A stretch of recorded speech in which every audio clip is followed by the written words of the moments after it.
At this point, we're being joined for a conversation on the unreported accomplishments of the Buhari administration by Femi Adesina, Special Advisor to President Muhammadu Buhari on media and publicity. Welcome to the program. Femi Adesina, good to have you this morning, joining us on the morning show. Well, quickly, are you with us, Femi Adesina? Good morning. Yes, I can hear you. Good morning. 2 days ago, you were reported as having said that some groups, sponsored groups, opposition groups, supported by online blogs and some newspapers, are trying to launch a smear campaign against the president of Nigeria using ethnicity, religion, the usual divisive factors in Nigeria, and that you were alerting the public against this, attack on the president of Nigeria. But you didn't go as far as giving concrete evidence. Do you, at this point now, 48 hours later, have concrete evidence as to the online blogs that you pointed to, the newspapers, the co-conspirators in this conspiracy against the Buhari administration?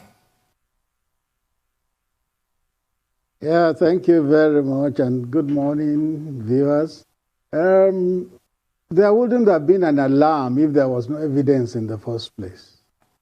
And you know that was the second alarm in about 5-6 weeks. One came in December, shortly before Christmas, because we had the impeccable evidence that that plot was afoot. When we raised the first alarm in December, maybe it scared them a bit, they retreated. But as last week, they came back, they were about launching. And when we had the unimpeachable evidence again that it was going to be done up to the point of those they had interviewed, what those ones had said, and documents they wanted to unleash, we just had to warn the reading public lest they be hoodwinked into believing falsehood. So, you know the government, you know very well, Dr. Abati, because you've been there, that government has capacity to ferret out all these things. And so, when you speak about certain things, it's because you already had evidence. It's not that you speak first and then you begin to look for evidence. So, Mr. Adesina, would you be naming some of these fifth columnists, these known critics of the government? And secondly, you also talked about plans to downplay the achievement of this administration. But wouldn't you agree with me that most successes are meant to be seen and to be felt? Although it would be most unfair to not acknowledge the efforts of this administration in tackling some of those challenges, but it would seem as if they do not reflect on the daily lives of Nigerians. So why is this so? Why are the successes not seen or felt enough by Nigerians? Well, two things you said there. The first was, would I want to mention names? No, you know that you don't. You don't. Particularly, even in our profession, you never reveal your sources. At the risk of anything, you never do. So it will be quite unprofessional to begin to name them now. But by the time they go ahead and publish those hatchet jobs, readers can then discern and say, oh, alarm was raised about this. Now we know who is involved. So they will reveal themselves. The second part, you said, I had said that the achievements of the government were underreported. No, I never said that. I would just like to be quoted wherever I said that before, because you claim I said it. No, I've never said anything like that. There is that fact that there are some things that are underreported. Yes, I can justify. But have I said it? No, I never said it. Except you want to prove me wrong by quoting what exactly I said. Let me clarify this. You said you cannot reveal your sources. Are you saying the alleged fifth columnist you speak of and the known critics of this administration are sources? Is that what you're saying? Because you say you cannot name them because they are sources, and we do not reveal sources. They can't be fifth columnists, because fifth columnists are usually inside. We didn't say they were inside. And you said you described them as fifth columnists now. No, they can't be fifth columnists because they are not inside. They are not inside government, so they are not fifth columnists. And I'm sure that in the alarm we raised, we didn't describe them as fifth columnists. All right, Mr. Femi Adesina, I'd like to know those, unreported or unappreciated enough, measures and successes of this administration as regards two pertinent issues in the country. The herders-farmers crisis in the Southwest, that would be number one, and various intervention schemes in terms of palliative by the citizens of the country. I'd like to know, are there successes as regards that has not been reported, that we don't know? Tell me something I don't know. No, I'll rather start from areas that are more germane. For instance, like the economy, budget performance. Last year, 2020 budget, the first year of January to December cycle, this administration said it will return the budget to January-December cycle. It succeeded for the first time in 20 years. No plaudits. Then, that budget, despite coronavirus, despite shutdown, performed 97.7%. Did you hear anything positive reported about that? 97.7% in a year of pandemic, in a year of lockdown, in a year of NSAS, so many things that affected the economy. The budget still performed to that extent. In years when you didn't have all that, you had maybe 50%, 60% at the best. 97.7% budget performance. Have you had that in Nigeria in the past 20 years? No. But did you hear anybody talk about it? No, you didn't hear. Last year alone, the federal government refunded states to the tune of 700 billion naira on roads, federal roads they constructed. The highest of that refund went to an opposition state, Rivers, 70 billion. Did you hear positive things about that? I'm sure you didn't hear, just as I didn't hear. We have talked about modular refineries in this country for years. Only one was working before last year. Last November, the Walter Smith modular refinery was commissioned by the president. Some 3 or 4 are lined up for commissioning this year. Did you hear anything positive about it? I am sure you didn't hear. What about the infrastructural revolution? Second Niger Bridge, Lagos-Ibadan Expressway, Abuja-Kaduna-Kano Expressway, Boni-Bodo Road, different things happening. The rail revolution. People behave as if they are not happening. They behave as if they are not there. Okay. Some people even doubt. There was one main activist I heard talking on television and said there was nothing like Lagos-Ibadan Railway. Now that same railway is being test-run, and it will be commissioned officially in a few days or weeks by Mr. President. We need to take a short break. Okay, we need to take a short break. Sir, you've not answered my question when we come back from the break. I want to know those, unheard of success as regards the herders crisis in the Southwest and, the palliative scheme. We'll take a short break. We'll come back.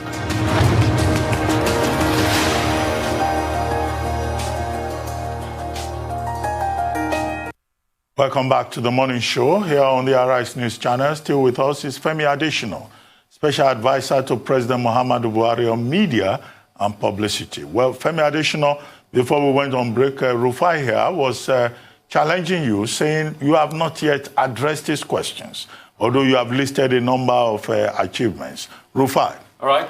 Mr. Femi Adesina, I'd like to say those achievements are laudable. They are great, and it's good you're reeling them out now because a lot of people are hearing them.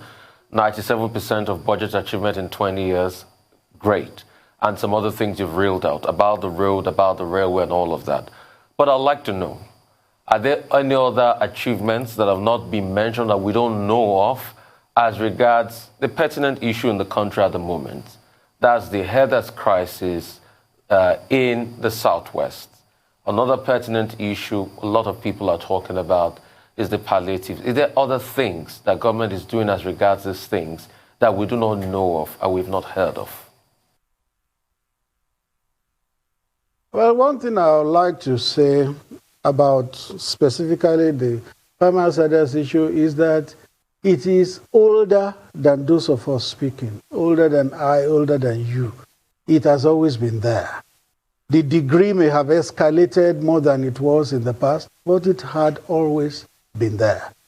So we don't need to carry on as if it's a new development that came with this administration. No, it had always been there. Is government working to resolve it? Yes, it is working to resolve it. What happened recently in the Southwest is one of the ways that will lead to a resolution. There was a conversation. There was a meeting of minds. Governors met with stakeholders from different sides of the divide. And you will see that after that meeting, tension went down considerably. And that is the kind of thing that will ultimately lead to a solution. It's not as if hands were folded and the issue was being allowed to fester. The issue is as old as this country, if not older. Yes, it has gone higher in degree, but then we are nearer the solution rather than the problem itself. The second part of your question, palliatives, is not strictly a presidential matter. There is a whole ministry in charge of that. That ministry will have facts and figures at its fingertips, which they can provide for you if you do talk to them. It will just be outside my immediate purview now. Well, Femi, very quickly, I would like to comment on your position on sources and how sources should not be disclosed by journalists. Yes, you are probably referring to the Tony Momo case, which is the famous one in Nigeria, and also the 1981 case involving Lord Denny, Queen's Counsel, who pointed out that if journalists are required to disclose their sources, then, of course, they will have issues, and the flow of public accountability and integrity and promotion of the truth in society will dry up. I guess that's the Granada Corporation case, 1981. However, when you rely on that, you know, as I also know as well, that you are not in this position as a journalist. You are functioning as a spin doctor, okay? So a spin doctor cannot be quoting, journalistic defense. But that's by the way. And I brought that up to say that I've seen a number of articles saying that the reason you came up 2 days ago to begin to talk about some blogs, some media houses planning to attack the president and discredit him is to provide a justification for a clampdown on the media. And I think it's Farouk Perogi who wrote an article citing the example of People's Gazette, an online platform that was attacked, shut down, because it was publishing a number of critical matters by about the administration. What is the guarantee that we have that the statement you made is not a prelude, a preparation for a clampdown on blogs, some newspapers, going forward? Well, let me start by saluting Dr. Abati, the academic, the dramatist, the journalist, and the lawyer. You have many things rolled in one, and that's why you can give that kind of background you just gave. Kudos to you. But am I in government as a journalist? Yes, I am. I had been a journalist. I'm still functioning in a way. I'm involved in the news generation. Before I was involved in the news processing. Now I'm involved at the generation end, making news available to all platforms. You can't claim that I am not still a journalist, and by the grace of God, when I finish in government, I intend to return to the media. You finished in government, you are back in the media. So you can't deny me my right of being a journalist now and in the future. By the By the grace of God. I mean, you and I will know the truth.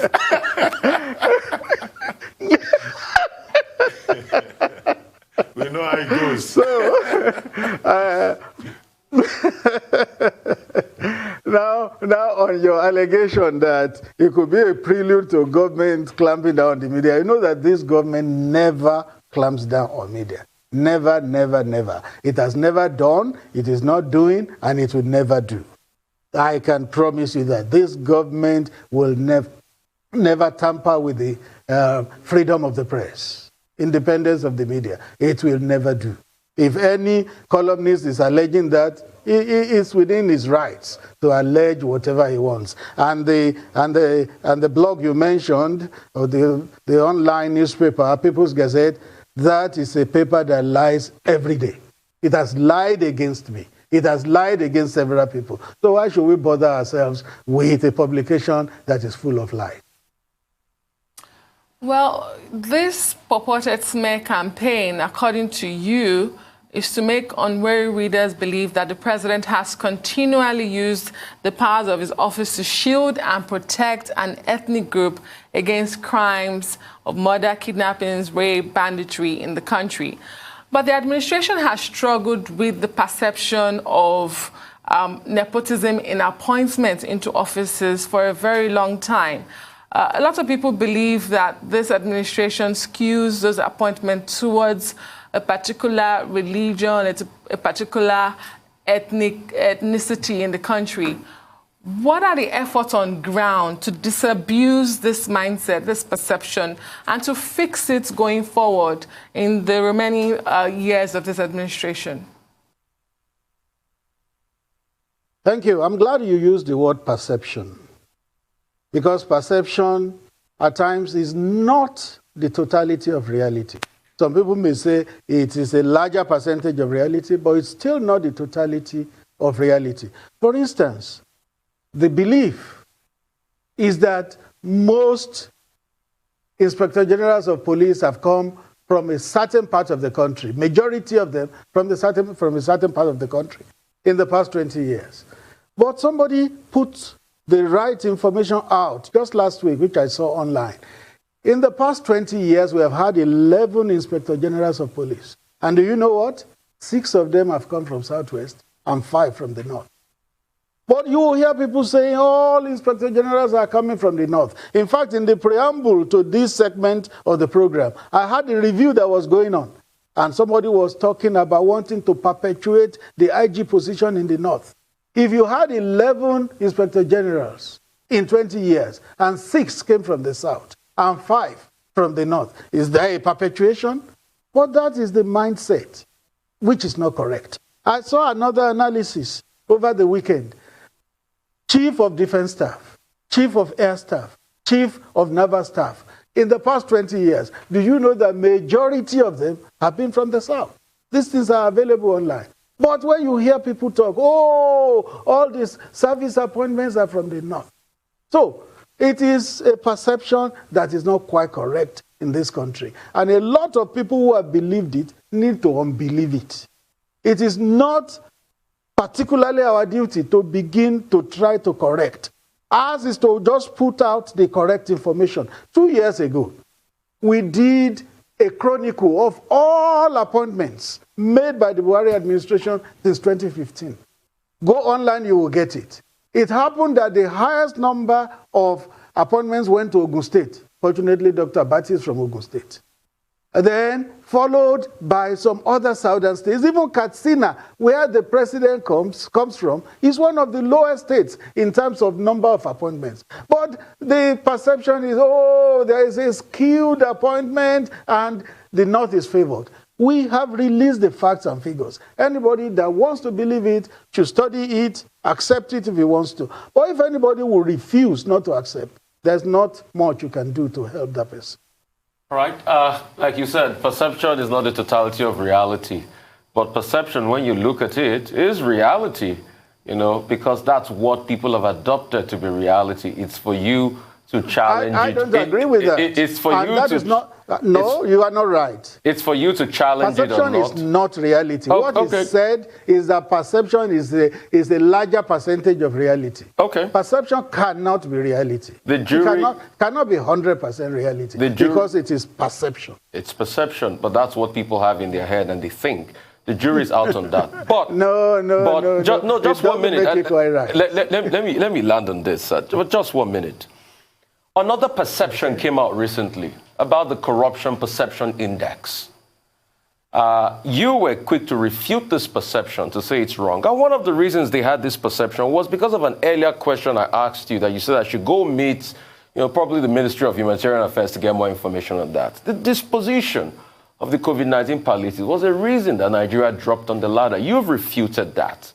What's your own side of the story? Because that's one perception by the same anti-corruption index that has really rated us highly in the past, that we've had no qualms with, but all of a sudden they've rated us poor.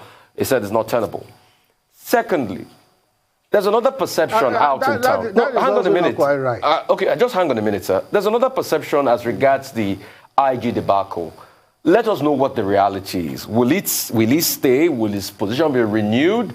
Are there some lobby groups going on in the north now to put a northerner in there and things like that? Okay, thank you. Let me start on that. I'm glad I had Dr. Abati before this segment when he said it is the right and prerogative of the president to appoint the Inspector General of Police. And that is the position. You don't second guess the president. I, as a spokesman, can only announce what an appointment he has made. I cannot talk about an appointment he has not made before he makes it. So that is as far as I can go on that matter. Then the first part of your question is the perception. We go back to perception again. You said Transparency International has said good things about us in the past. No, I don't agree with you. I don't agree with you. In the past 4 or 5 years of this administration, Transparency International has not said anything quite laudable about the administration. I've said it in the past, and I say it again. We don't need an international organization to come and authenticate what we are doing in Nigeria, because we know what we are doing, and we know how far it is going. We know strides that have been taken in the anti-corruption war. If an international organization chooses not to see it, good luck to it. We don't need them to authenticate what is happening in our country. Another thing about whenever they come with those reports, what Nigerians don't know is that it is not talking about government per se. It is talking about us. That report, if it's an indictment, indicts you, it indicts me, because we are the Nigerians. Femi, it's not indicting government. Femi, at this point, we need to take a short commercial break, and then we'll come back to you. Please stay with us. We'll be right back.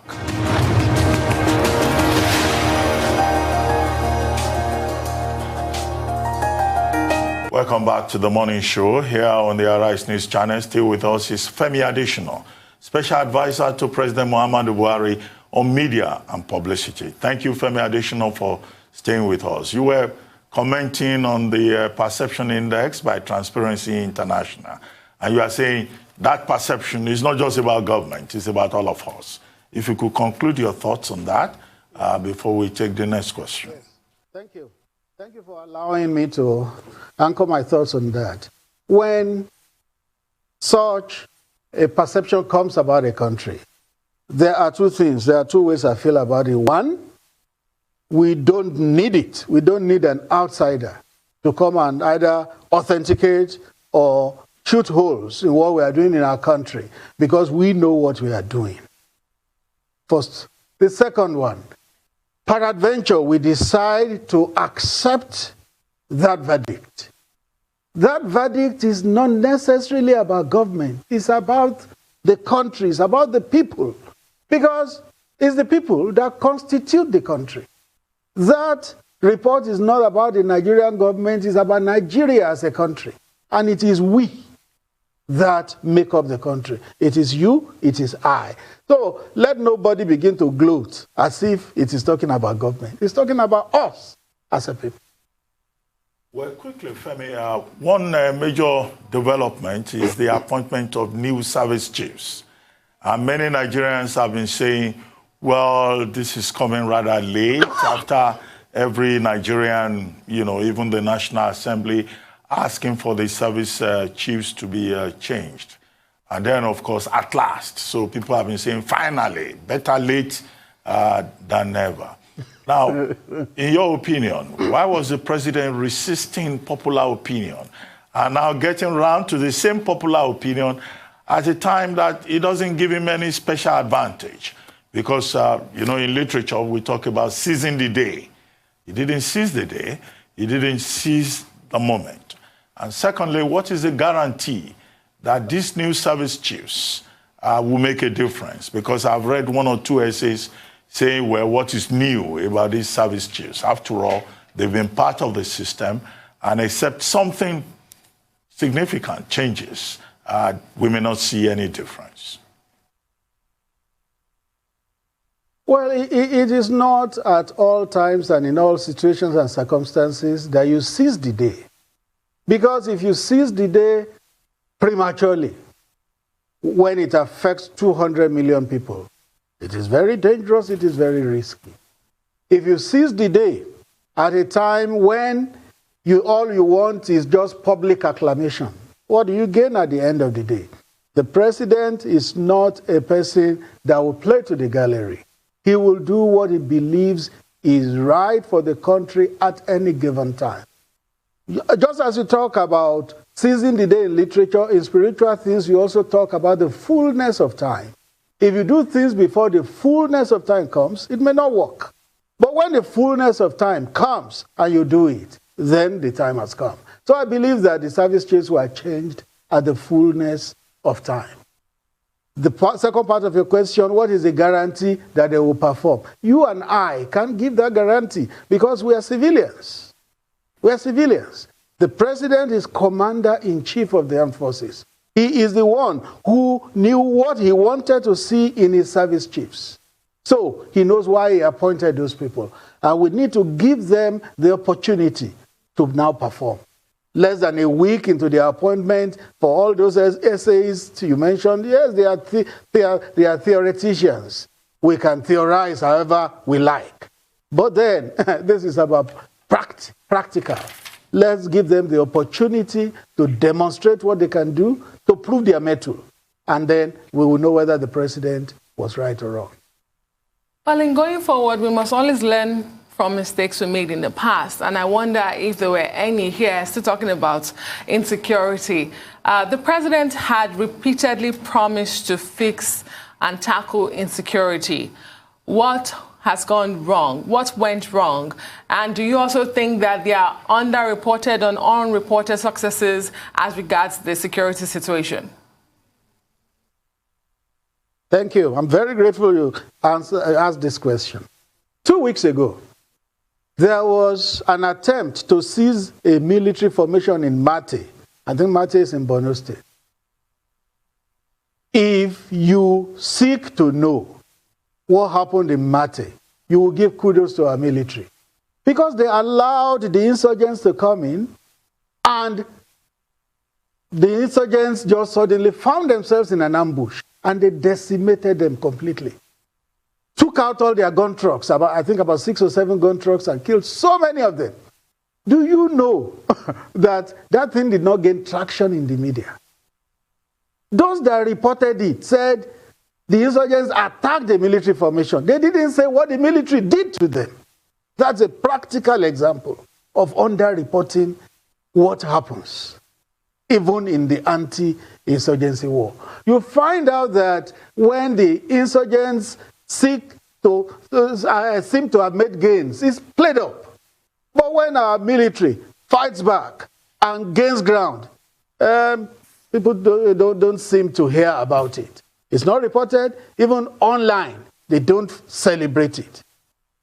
Well, whether there were mistakes or not, yes, in any human endeavor, there will always be mistakes you will learn from.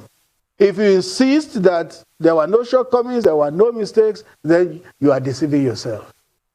Whatever had been the mistakes in the past, It's an opportunity to learn from them and correct them and move forward for the good of the country.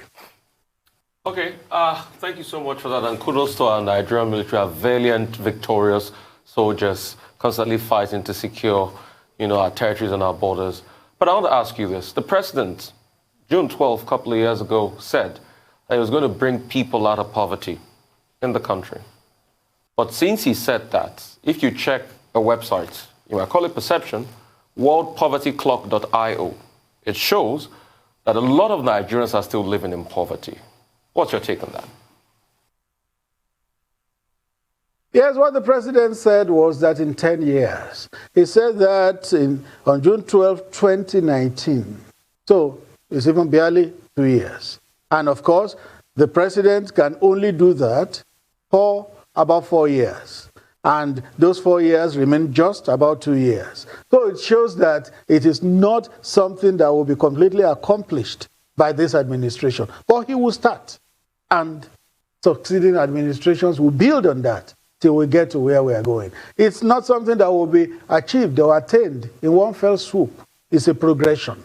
The question we should be asking is, between June 2019, when the president made that promise, and now, what has been achieved? And I think that is what the media should seek to know. And that will be a challenge for the Ministry of Labor and Employment and other relevant agencies and organs of government to make available what has been achieved in that target, that 10-year target. What has been achieved in 2 years? For instance, when it is June 12th this year, by the grace of God, we should come out to say, yes, the president made this promise and said it will be done in 10 years. This is now 2 years. What has been achieved? Femi, we have just a minute to go. Quickly, you've been criticizing the media in the course of this conversation. Do you feel disappointed by your own constituency? You having been president of the Nigerian Guild of Editors. Briefly, we have just a minute.